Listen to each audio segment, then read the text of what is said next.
What's up guys, Trippers HS here today. Thought we'd do a fun video where we're going to go through every single deck recipe for the new Ashes of Outland expansion. We're going to review it and see how good are these decks. Usually these decks aren't amazing because, they may be good in the very beginning of the expansion when people are trying to figure out the decks, but once the decks have cultivated, they're usually lackluster or just less powerful to what is actually put forward. But it's always fun to try to see, depending on how strong the expansion is, what we can do and how we can do it to make it better and stronger. So we're gonna start with Warrior in this.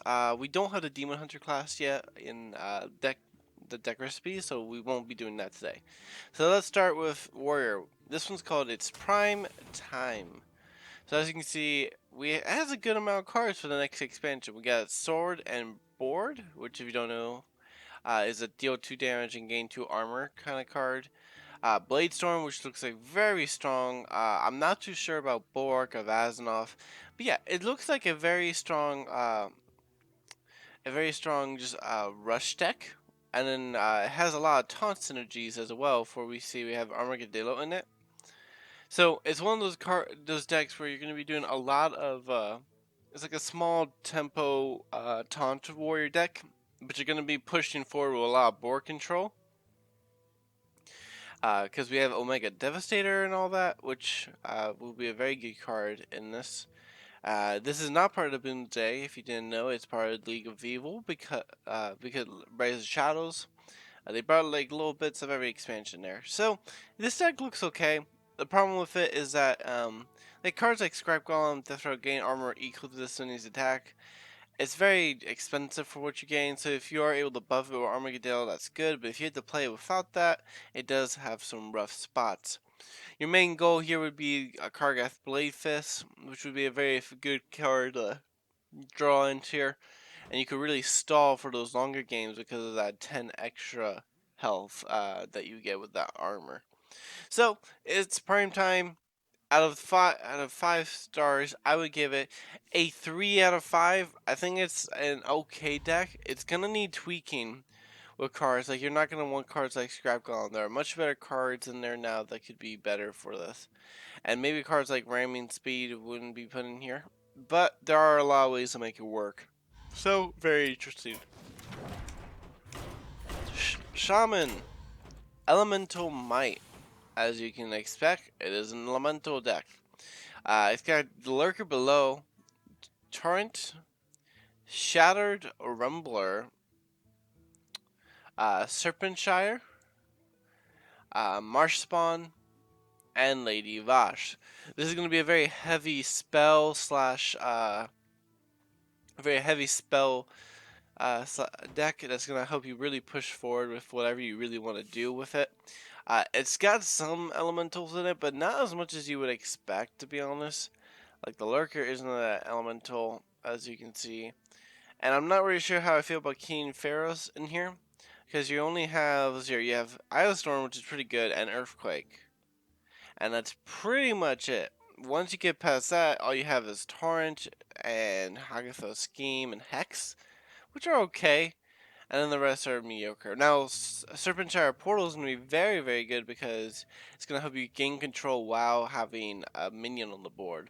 So this deck looks pretty good. Lady Vosh looks like a pretty decent card. So yeah, you're going to be able to do a lot of things with it. I'm not sure about the whole King Pharaoh thing, but the benefit of this is that you have a lot of cheap spells, and that will work very well with Kael'thas.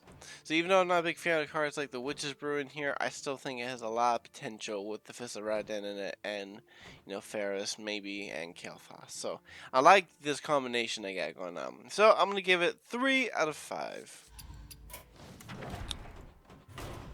Rogue, Shadows of Shathrath. Alright, this is the one with a comma. If you don't know, comma is one of my favorite cards from Warcraft 3. Alright, so we have cards like Spy Mistress, a stupid 1-cost 3/1 card. Ashtongue Slayer, that could give a stealth minion +3 attack and immune this turn. A comma. Greyheart Sage, if you control a stealth minion, draw 2 cards. And my Shadow Song. So, I'm surprised this isn't a secret deck. I would have expected that.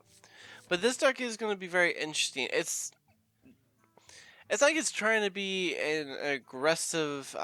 It's a very aggressive, fast forward deck. So, Akama may not be the best, but it's a very stealth style deck. So you got cards like all these stealth cards, and they have all these benefits to having stealth cards. Like Ashton Slayer works very well with that, and then you just have these very powerful stealth cards as well.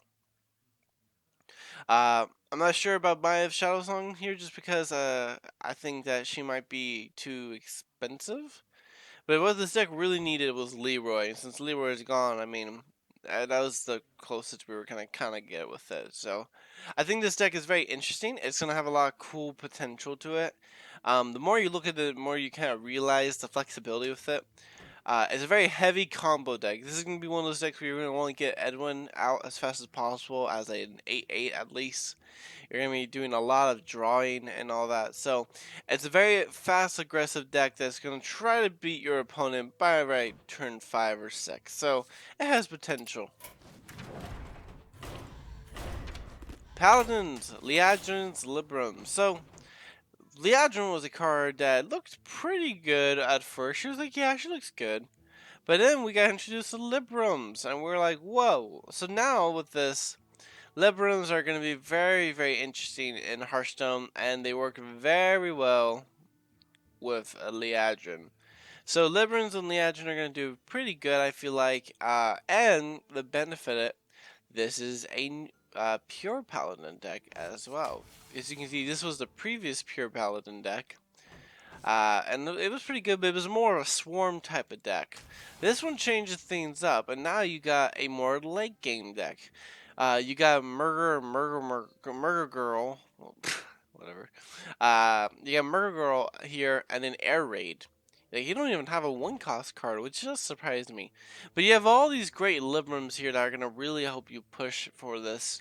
I'm not sure if I like Hand of Adal, just because I feel like it's a little bit forced in here, because it doesn't really fit too well if you don't have anything else like that.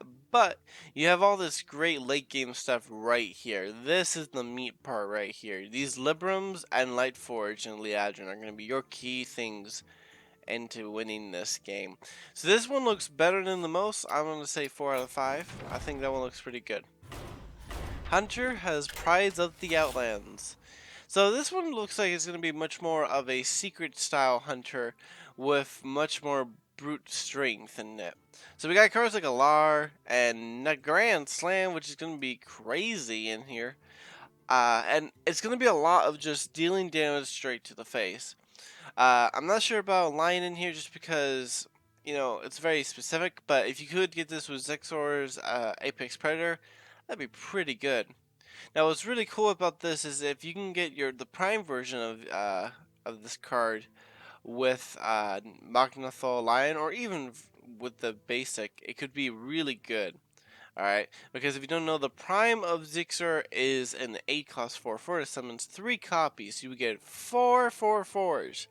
But if you got that buff with Scrap Shot, that could be pretty damn good. You have a lot of potentials in here. Also, Fresh Scent would work pretty well with some of these stuff too. So you have a lot of potential in this. Even the Hellbore with the buff would be fine with him. So very interesting deck. They're going for like a very Death Rattle style deck with putting Terran Gorfiend in here. I'm not sure what I think about that. It has a lot of potential. But I feel like it doesn't have enough Death Rattles in here. Like you see, it has Diving Griffin, Phase Stalker. Like, it doesn't actually have that many Death Rattles in it. So it is interesting. I think it has a lot of potential with just this guy alone in the combinations you can do, but I am afraid that it doesn't have enough Death Rattle synergy to push it forward. So I'm gonna give it 3 out of 5 just because I'm not too sure how that's gonna fit. A lot of these guys, there's no real way to grade these. With these, they're just so unpredictable with the meta. You don't ever know how anything is gonna be. Ironbark, we got Arksborn Mishfin, Bogbeam, Germination. This one's called Flora and Fauna. So this one looks like it's gonna be a much more late game style Druid. We're gonna have a lot more cards that are gonna be like you can see we have a lot of ramp cards. So we got Nourish, Overgrowth, Breath of Dreams, Strength and Number. This actually works pretty well, the synergy, and it is gonna be kind of interesting. So with cards like Germination, I am a little skeptical of them, but they do have potential. This deck has a very weak early game. Like Ironbark is pretty good if you can play it, but like you have no early minions. So like your dream with this deck would be to have an opening hand of something like Strength in Numbers for turn 1, and then Breath of Dreams on turn 2. Then that would put you at 4, and then you would want to do something, I don't know, maybe like Bog Beam, or you probably want Arc Spore. Right? So you would go from Strength in Numbers to Breath of Dreams to Arc Spore as soon as you can. And then on turn 5, you would try to push some kind of benefit. So either more, like if you had to do a board control, or if you were ahead, to just go ahead and ramp more with Overgrowth. Your goal would be to draw as many cards with Nourish as possible while ramping up your deck. This is a very cool concept, but they have pushed very much into this late game, and I'm not a big fan of Twin Tyrant in this deck.